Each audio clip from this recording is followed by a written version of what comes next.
잠자고 있는 당신의 별을 깨워주세요. 작은 점을 이어 밝은 별을 만드는 곳, 그 사람이 잘할 수 있는 것을 찾는 데 도움을 주는 검사라고 할 수 있습니다. 별당소의 태진미 교수입니다.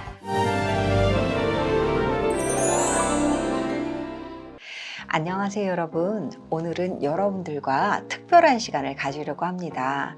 그간 우리가 다중지능의 8가지 영역에 대해서 살펴보았고, 다중지능 검사 어떻게 시행하는지 AI MIT 검사로 직접 해보기도 했어요.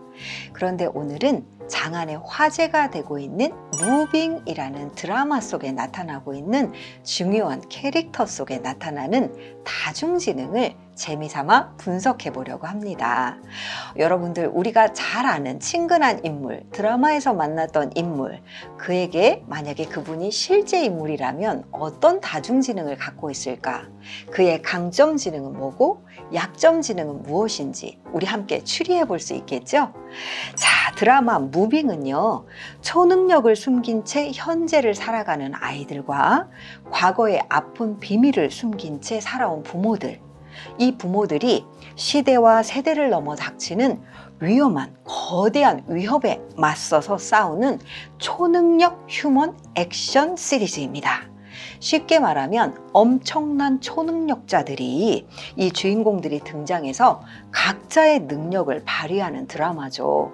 저도 사실 쏙 빠져서 이 드라마를 봤어요.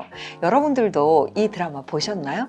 혹시 아직 못 보셨다면 제가 살짝 얘기해드리는 그 내용을 보면서 한번 꼭 전체적으로 살펴보면 좋으실 것 같고요. 이미 이 드라마를 다 보셨다 하시는 분들은 저와 함께 분석을 해보시는 거예요. 자, 우리 이거 재미삼아 하는 거니까 너무 진지하게 하기 없기요. 그리고 여러분들, 우리가 드라마 속의 인물들이 굉장히 우리에게 친근하게 다가오기 위해서 그 캐릭터를 특별한 방법으로 이렇게 조합을 했는데요. 우리는 이 속에서 이 인물이 가진 강점 지능과 약점 지능이 어떻게 조합을 이루었는지 그 부분에 대해서 살펴볼 예정입니다. 자, 그럼 주요 캐릭터들의 다중지능을 살펴보도록 하겠습니다. 첫 번째 인물입니다. 두구두구두구두구. 여러분들은 어떤 인물이 떠오르세요? 저는 단언컨대 장주원입니다. 구룡포라고 코드명이 있죠. 구룡포에서 태어나서 그래서 구룡포라네요. 근데 류승룡 씨가 이 배역을 맡았는데요. 이분의 초능력은 신체 재생 능력입니다. 혹시 드라마를 안 보신 분은 이게 무슨 능력인가 할 텐데요. 글쎄, 사람이 총을 맞고도 피를 철철 흘리는데 얼마 지나지 않아서 몸이 다시 회복이 되는 거예요. 언제 총을 맞았나 이런 것처럼. 그래서 실제는 불가사의하지만 엄청난 에너지와 신체 운동 지능과 체력을 가진 이런 인물이죠. 그래서 우선 장주원의 경우 두드러진 강점 지능은 단언컨대 신체 운동 지능일 것 같습니다. 무빙에 나오는 다양한 초능력자들은 대부분 신체 운동 지능이 강력해요. 그래서 막 날아다니고 뭐 어디 다쳐도 다시 회복되고 막 대단합니다. 그래서 사실은 진짜 완전 판타지네 하면서도 살짝 굉장히 궁금해서 저도 막 깊이 들어가서 봤는데요. 여러분, 제가 신체 운동 지능 설명해 드릴 때 이전 영상 보이시죠? 이 영상을 꼭 시청해 주세요. 신체 운동 지능을 살펴볼 때 제가 말씀드렸는데 신체 운동 지능에 무엇이 있었었죠? 네, 기초 체력, 신체 인식, 신체 조절, 신체 표현 능력이 있었습니다. 근데 극중 인물 장주원은 신체 운동 지능 중에 어떤 부분이 특히 강하게 강점으로 나타나고 있을까요? 여러분들이 신체 운동 지능을 잘 이해하셨다면 이 캐릭터를 보면서 이 지능에 대해서 금방 캐치하실 수 있을 거예요. 자, 장주원은요, 엄청난 체력의 소유자입니다. 물론 신체를 조절하는 데 있어서 운동을 할 때 굉장히 기민하게 싸움을 잘하거나 그러진 않아요.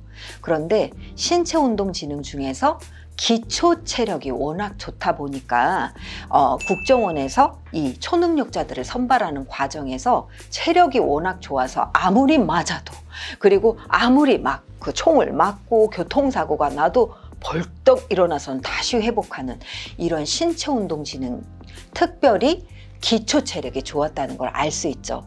여러분, 신체 운동 지능 중에서도 이렇게 기초 체력과 신체 조절 능력은 우리가 이렇게 싸움 같은 거 할 때도 굉장히 빠르게 자기 몸을 움직여서 조작하는 능력인데, 장주원의 경우는 신체 조절 능력은 조금 부족했을 것으로 보이죠.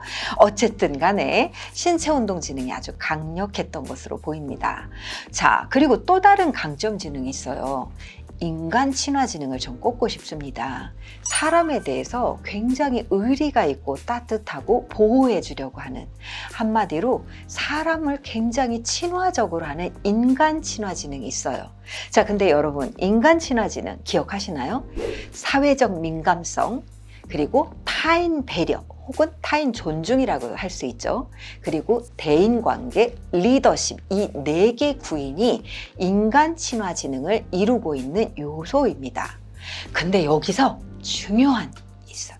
여러분들, 우리가 인간 친화 지능이 좋아서 장주원은 부하들이라든지 아니면 뭐 조직 폭력배들하고 같이 이제 그 리즈 시절, 그 흑역사 시절에 이 인물이 이들과 막 어울려서 다닐 때도 보면 부하들을 보호하기 위해서, 아니면 후배들을 지켜내기 위해서 굉장히 몸을 던져서 싸우는 인간 친화 지능이 보여요.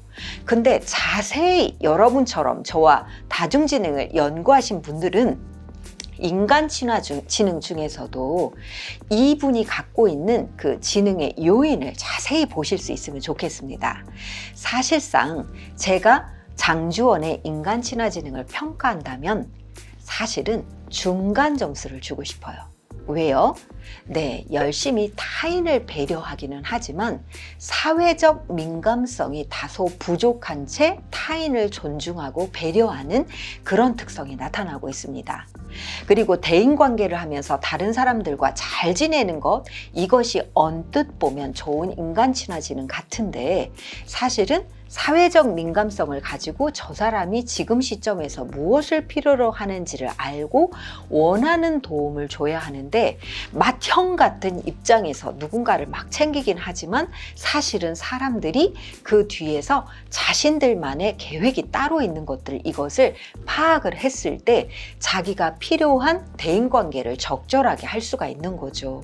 우리 주위에는 너무나도 마음이 따뜻하고 사람들을 잘 아우르고 사람들한테 배려심이 넘치는 분들이 있으세요. 언뜻 보면 인간 친화 지능이 굉장히 강점으로 좋아 보이지만 이분들이 살짝 우울해질 때가 많아요. 왜 나는 다른 사람을 이렇게 잘 챙기는데 나에게 돌아오는 건 뒤통수냐, 배반이냐, 이런 이야기를 듣죠. 사실은 사회적 민감성을 가지고 타인을 보면서 무조건 잘해주는 게 아니라 때로는 경계선을 주고, 이 부분을 내가 원하지 않는다, 너도 나에게 이런 거 정도는 해줬으면 좋겠다라는 걸 요구를 해야 올바른 대인관계 지능이라고 할 수 있고, 그리고 대인지능, 대인관계 능력이 더 좋아질 수가 있는 거예요. 그래서 구룡포, 자, 장주원 씨의 강점으로 우리는 신체운동지능과 인간 친화 지능을 꼽아봤습니다. 자, 그러면 약점 지능 살펴볼까요?